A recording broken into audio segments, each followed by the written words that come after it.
सलाम, नमस्ते, सत श्री अकाल और जय भीम जोहार। साथियों, ना तेवर बदला है, ना अंदाज, ना मुद्राओं में कोई परिवर्तन है और ना ही आव भाव बदला है। मैं बात मुख्यमंत्री हेमंत सोरेन की कर रहा हूं। जो लोग सपने देख रहे थे, उन सपनों को धराशायी कर दिया हेमंत सोरेन ने। सपने क्या थे? सपने वही थे कि जल्दी भारतीय जनता पार्टी के साथ गठबंधन होगा, कांग्रेस आउट होगी, मुख्यमंत्री हेमंत सोरेन ही रहेंगे, लेकिन फिर से नए ढंग की गठबंधन सरकार झारखंड में बनेगी।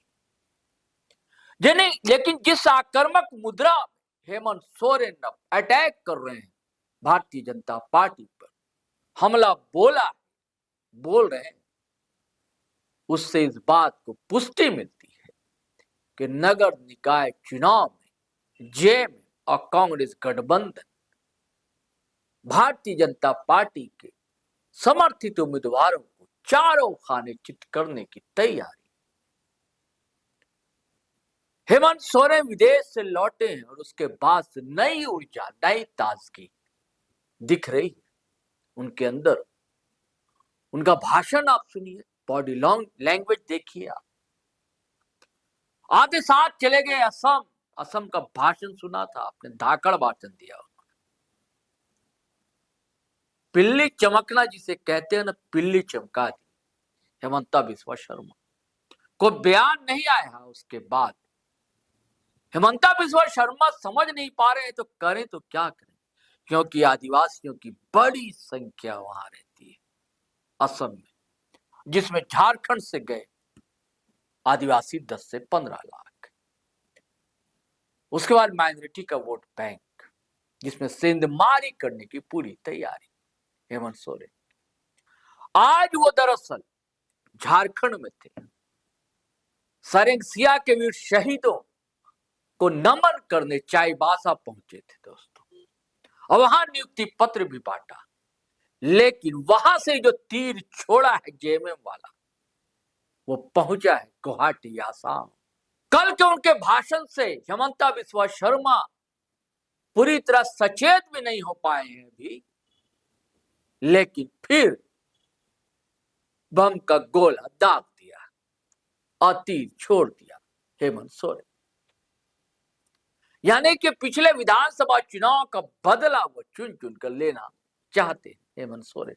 नहीं तो क्या कारण है? ये भाषण आप चाईबासा के आदिवासियों के बीच दे रहे हैं और बात असम की कर रहे हैं। चाईबासा में भी आदिवासियों की संख्या तो कम है नहीं, और वहां से भी लोग गए हैं असम। कारण यह हो सकता है सबके पुरखे हैं, संगी हैं, साथी हैं, संबंधी हैं, सब वहां हैं। और कितनी बड़ी क्रूर विडंबना है जिसका सवाल मुद्दा मैं हर वीडियो में उठाता हूं। क्योंकि दूसरी जाति का व्यक्ति है, कहीं चला जाए वही रहता है, लेकिन आदिवासी बेचारे, नियति ऐसी।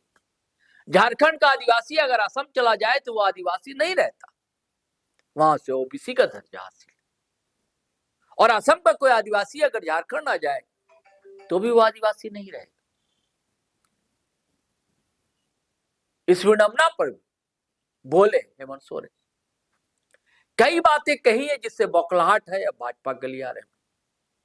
और आने वाले समय, क्या इसी माह में, अब जल्द जो फरवरी है, अंतिम सप्ताह तक रिजल्ट आ जाएगा और अप्रत्याशित परिणाम आपको देखने में मिले तो चौंकिएगा मत। चलिए साथियों, मैं सुनाना चाहता हूं आपको दरअसल कि हेमंत सोरेन ने चाईबासा में कहा क्या है, फिर हम बातचीत को आगे बढ़ाते हैं। और आज ही के दिन हमारे दुमका के संथाल परगना में स्थापना दिवस भी है।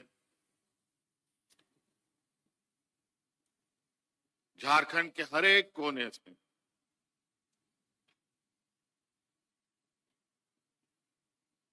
हमारे वीर शहीदों की प्रेरणा से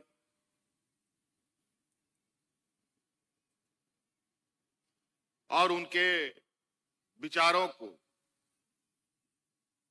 कंधों में उठाकर लगातार हम आगे भी बढ़ रहे हैं। उन्हीं के विचारों के साथ आदरणीय दिसोम गुरु शिबू सोरेन जी ने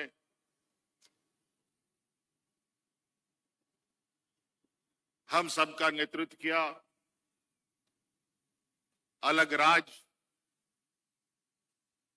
की स्थापना कर हमें एक सम्मान दिया और आज वो हमारे बीच नहीं है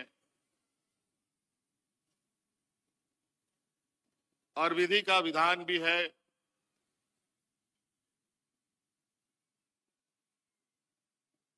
पीढ़ी दर पीढ़ी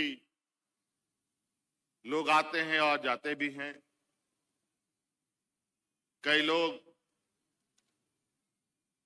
हमारे पीढ़ियों को बचाने के लिए, जल जंगल जमीन को बचाने के लिए अलग अलग यातनाएं, अलग अलग दुख तकलीफें झेली।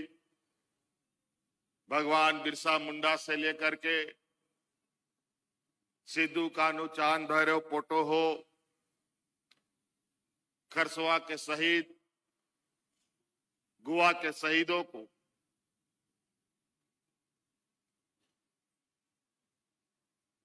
हम सदैव याद करते हैं और हमें गर्व है कि अंदर ऐसे सूरवीरों ने जन्म लिया जहां भारत देश आजादी का सपना भी नहीं देखता था।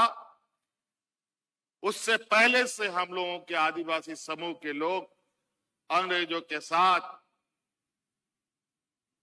लोहा ले रहे थे। कई घटनाएं आप सुनेंगे। आज हम सब आदिवासी समाज के लोग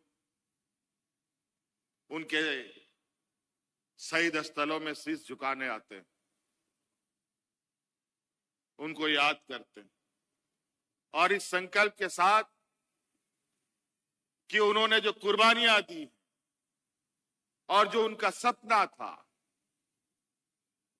उन सपनों को कैसे पूरा किया जाए। राज अलग हुए 25 साल हो गए, ये 25वां साल है और आपको पता है कि राज अलग होने के बाद इस राज्य में जो राज को अलग करने के घोर विरोधी रहे लोग, उन्हीं लोगों ने सत्ता चलाया और इतना बुरा हाल राज का कर दिया कि लोग यहां भूख से मरने लगे। फिर अंत में हम लोगों ने मोर्चा खोला, फिर उन लोगों से सत्ता भी हम लोगों ने छीन लिया और आज उस सत्ता को छीनने के बाद आप देखते होंगे कि किस तरीके से हमारा प्रयास है कि गांव के हर एक कोने तक, जहां ना गाड़ी पहुंचता है, ना मोटर पहुंचता है, ना कोई पदाधिकारी जाता है, वहां भी सरकार की आवाज और सरकार की योजनाएं पहुंचने लगी।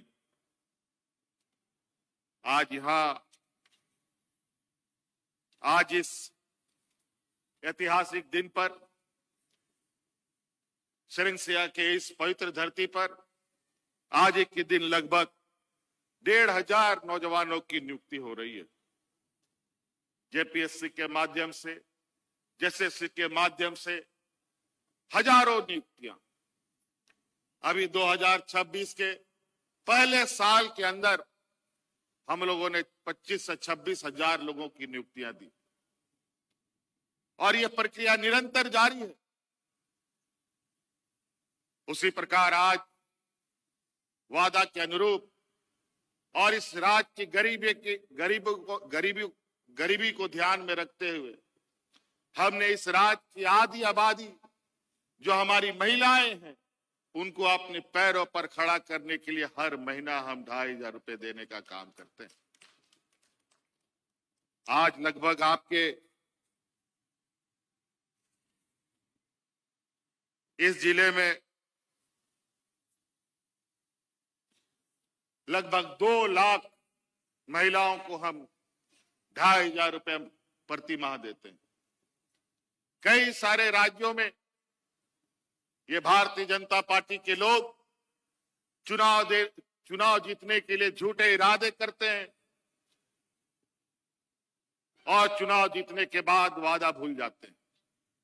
जिस प्रकार 2014 में इन लोगों ने कहा था कि सबके जेब में 15 लाख रुपया आएगा, 15 लाख रुपया तो आया नहीं, बल्कि नोटबंदी करके सब घर से पैसा निकाल के लेके चला गया। लेकिन हमारी सरकार लेने वाली नहीं, बल्कि हमारी सरकार देने वाली सरकार। इसीलिए हम हमेशा कहते हैं कि हमारी सरकार रांची हेडक्वार्टर से नहीं, बल्कि गांव से चलने वाली सरकार। आप देखते होंगे कि समय समय पर किस तरीके से हम लोग सरकार आपके द्वार के माध्यम से आपकी समस्याओं का समाधान करने का प्रयास करते हैं, निरंतर प्रयास करते हैं। आपके ऊपर पड़े बोझ को हम कैसे कम कर पाए, निरंतर इसका हम प्रयास करते हैं। आपको याद होगा कि हमारे गांव देहात में मीटर लगता नहीं था बिजली का, लेकिन बिजली का बिल आने लगता था। बिजली आता नहीं था, लेकिन बिजली का बिल आता था। एक ही झटके में आप सब लोगों का बिजली का कर्ज जो था उसको भी हमने माफ करने का काम किया था। और आज 200 यूनिट बिजली फ्री भी आपको हम उपलब्ध कराते हैं। इसीलिए हम आपसे एक ही आग्रह करेंगे कि आपकी सारी जिम्मेवारी, सारी बोझ हम अपने कंधे पर उठाने के लिए तैयार हैं। लेकिन एक ही काम आप लोग जरूर कीजिए कि हम अपने आने वाली पीढ़ी, अपने बच्चों को पढ़ाएं और लिखाएं और उनको अपने पैरों पर खड़ा करें। क्योंकि हम बौद्धिक रूप से कमजोर, सामाजिक रूप से कमजोर, आर्थिक रूप से कमजोर होने की वजह से दूसरे लोग हमारा फायदा उठाते हैं, हमें दिग्भ्रमित करता है, हमें ठगता है। इसीलिए बच्चों को पढ़ाइए, और बच्चों को पढ़ाने के लिए हर संभव हमने प्रयास किया है। आपके बच्चों को इंजीनियर, डॉक्टर, वकील, पत्रकार जो भी बनाना हो, तकनीकी शिक्षा देना हो, उसके लिए भी हमने आपके लिए व्यवस्थाएं की है। आदरणीय दिसोम गुरु शिबू सोरेन जी के नाम पर गुरुजी क्रेडिट कार्ड का हमने योजना प्रारंभ किया है, जिसके माध्यम से बिना कुछ बंधक रखे हुए, ना साइकिल, ना मोटर, ना गाड़ी, ना घोड़ा, ना जमीन, ना जायदाद, ना घर, ना द्वार, ना गाय, ना बकरी, कुछ भी बंधक नहीं रखना है। गुरुजी क्रेडिट कार्ड अपने बच्चों को दिलाइए, 15 लाख रुपया आपको बैंक की तरफ से मदद मिलेगा।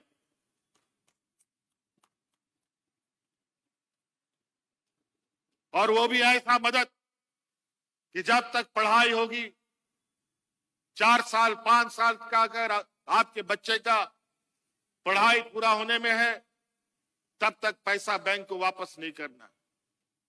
नौकरी लगेगा तब मात्र 4% के न्यूनतम इंटरेस्ट पर आपको धीरे धीरे चुकता करना है।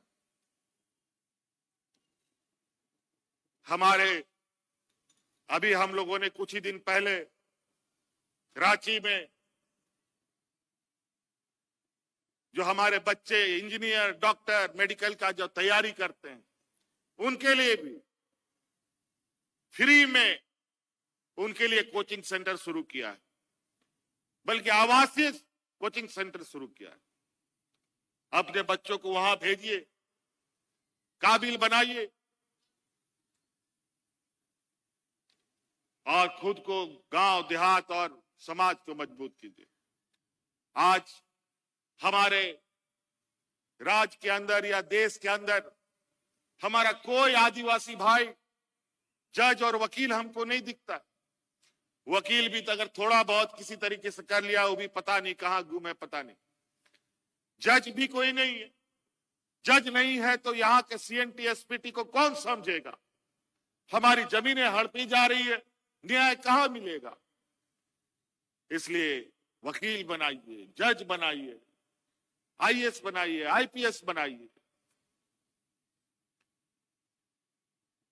अभी हम कल असम से आ रहे हैं। असम एक ऐसा राज्य जहां झारखंड, उड़ीसा, छत्तीसगढ़, बंगाल से अंग्रेजों ने बंदूक के नोक पर गुलाम बना करके असम में, उधर चाय बगान में, इधर बेंगलोर में, कर्नाटक में जाके फेंक दिया। 100-150 साल से वो लोग वहीं पर रह गए। आज वो लोग अपना पहचान और अपना अधिकार की लड़ाई लड़ रहे हैं। इतना बुरा हाल है वहां पर। वहां के आदिवासियों को आदिवासी का दर्जा नहीं है, बल्कि वहां के आदिवासियों को ओबीसी का दर्जा है। अजीब हालत है। अपने भारत देश के ही अंदर ये दो तरीके का पहचान कैसे? आदिवासी, जबकि इस धरती का, इस भारत देश का मूलवासी हम ही लोग। आज वहां पर हमारे आदिवासियों के ऊपर लोग रोज वहां के सरकार के द्वारा लगातार यातनाएं दी जा रही है। अभी कुछ ही दिन पहले वहां 25-30 गांव जला दिया गया। उससे पहले कई गांव जला करके कई लोगों की जान ले ली गई। बेचारा वो जाए तो कहां जाए। अंतोगत्वा उन्होंने हमें कई दिनों से असम आने के लिए आग्रह किया था और हमको नहीं पता था कि आदरणीय दिसोम गुरु शिबू सोरेन जी उनकी मदद के लिए भी वहां जाते थे। कई घटनाओं में उन्होंने वहां पर वहां के आदिवासियों को एकजुट करके उनको मदद दी। जब हम गए तब ये सारी चीजें पता चली और हमने उनको आश्वस्त किया है, वहां हमारे झारखंड के हो, मुंडा, उरांव, संथाल सभी भाई लोग।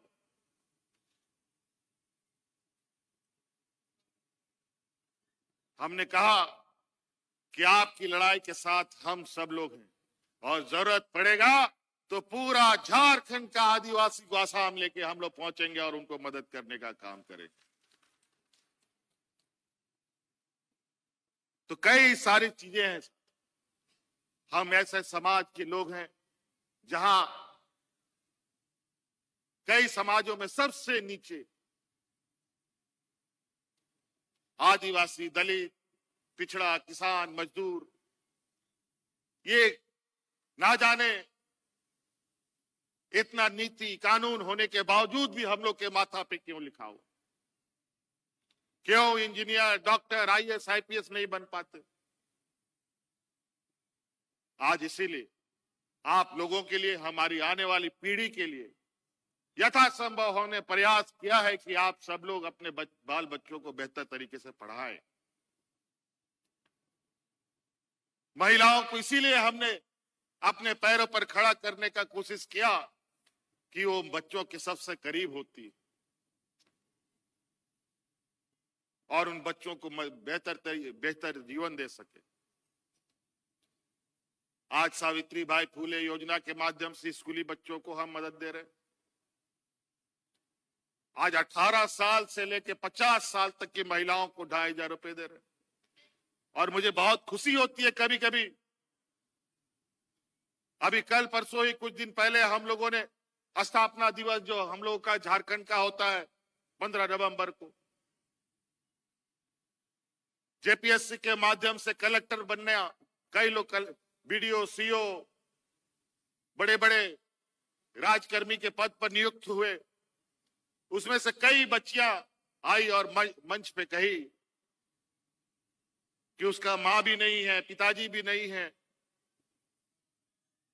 कैसे वो जी रही होगी आप अंदाजा लगा सकते हैं। किसी तरीके से बच्चों को पढ़ा करके, ट्यूशन पढ़ा करके घर गुजारा करती थी। लेकिन उन्होंने आखिर में कहा कि जब सरकार ने मैया सम्मान योजना लागू किया, उससे हम मजबूत हुए। आज हम यहां पर कलेक्टर का नौकरी पा रहे हैं। तो निश्चित रूप से हमारे बच्चे भी कलेक्टर बने, बड़े बड़े पदाधिकारी बने, ये हमारी सोच है। सरकार निरंतर आपके दुख तकलीफों को जानने के लिए आपके गांव गांव तक पहुंचने का प्रयास कर रही है। और शहीदों के सम्मान और उनके सपनों को पूरा अगर हमें करना है तो ये सरकार के अकेले की बूते की बात नहीं है, आपको भी सरकार के साथ चलना है। आप एक हाथ दीजिए, 10 कदम हम आपको आगे लेके चलेंगे, ये हम आपको वादा करते हैं।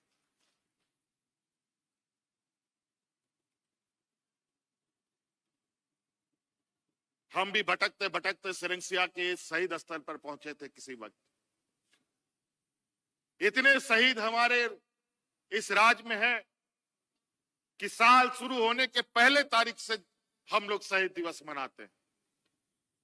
खरसवा गोलीकांड को आप याद कीजिए, पहला तारीख पड़ता, जिस दिन लोग पिकनिक मनाते हैं, गाना बजाना खाना पीना करते हैं, घूमने जाते हैं, हम लोग शहीदों को नमन करने जाते हैं।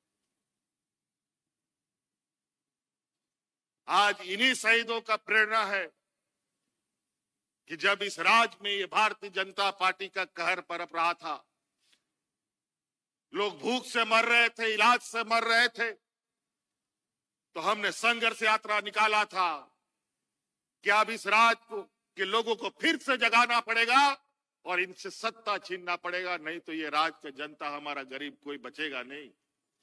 और उसी दौरान हम इस सिरंसिया के इस शहीद स्थल पर नमन करने आए और उसके बाद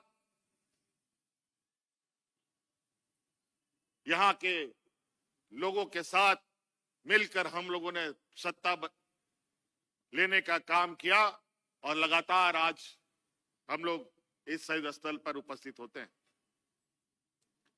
ये हमें ताकत देता है, प्रेरणा देता है। याद कीजिए वो दिन कोरोना कोविड का समय था, हम लोगों के अनेक मजदूर, यहाँ चाईबासा का भी अनेक मजदूर कहाँ, उधर टाइल्स बनाने का फैक्ट्री सब में काम करता था। यही भारतीय जनता पार्टी का केंद्रीय नेतृत्व बोलता रहा कि हवाई चप्पल वाला को हवाई जहाज में चढ़ाएंगे। हवाई चप्पल वाला को तो हवाई जहाज में चढ़ाया नहीं, बल्कि सड़कों पर भूखे और कोविड से मरने के लिए, बिलखने के लिए छोड़ दिया। और वहीं आपका ये भाई, आपका बेटा, अपने भाइयों को हम हवाई जहाज से ढो ढो करके घर पहुंचाने का काम करते थे। हमें इतिहास नहीं भूलना चाहिए। हमारे आंदोलनकारी लोगों का कुर्बानी को कभी नहीं भूलना चाहिए। जिस दिन हम ये भूलेंगे, उसी दिन हमारे ऊपर हमारा बुरा दिन शुरू हो जाएगा। इसीलिए साथी, आज हमें बहुत दूर जाना है, वहां का भी कार्यक्रम है, बातें बहुत है। आज के इस सिरंसिया के पावन धरती पर बड़ी संख्या में दूर दराज से आप लोग आए, इसके लिए मैं आप लोगों का तहे दिल से बहुत बहुत आभार और शुक्रिया अदा करते हैं कि आप सब लोग भी आज सिरंसिया के लोगों को याद कर रहे हैं। यही हमारा गौरवपूर्ण इतिहास है और यही इतिहास हमें एक ताकत देता है। और आने वाला हर वो मुसीबत, हर वो लड़ाई, हर वो जंग जो हमें नुकसान पहुंचाएगा, इन्हीं के प्रेरणा से हम उनको मुंह तोड़ जवाब देंगे। आप सबको इस शहीद दिवस के इस अवसर पर यहाँ उपस्थित होने के लिए बहुत बहुत शुक्रिया, आभार करते हुए अपनी वाणी को विराम देते हैं। जय हिंद, जय झारखंड, झारखंड के वीर शहीद अमर रहे। तो साथियों, आपने सुना हेमंत सोरेन को ब्रिकिटी जो है तनी हुई है उनकी, और जब तेवरी चढ़ जाती है हेमंत सोरेन की, तो उनको बार बार गुरुजी शिबू सोरेन याद आते हैं। आज भी उन्होंने याद किया, हालांकि असम भी लेकर गए, याद किया कि असम में कैसे आदिवासियों के घर जला डाले गए और किस तरह जब भी मुसीबत में होते थे, संकट में होते थे आदिवासी, वहां के झारखंडी आदिवासी, तो गुरुजी असम पहुंच जाया करते थे। कई कथाएं हैं, कई उपकथाएं हम बांटते रहेंगे दोस्तों, लेकिन आपसे गुजारिश है कि अगर आपने हमारा चैनल सब्सक्राइब नहीं किया तो कर लीजिए। वीडियो हमेशा की तरह धनाधन फटाफट खटाखट शेयर कीजिए, लाइक कीजिए, कमेंट कीजिए, आज्ञा दीजिए, इजाजत दीजिए। जय हिंद, जय भारत।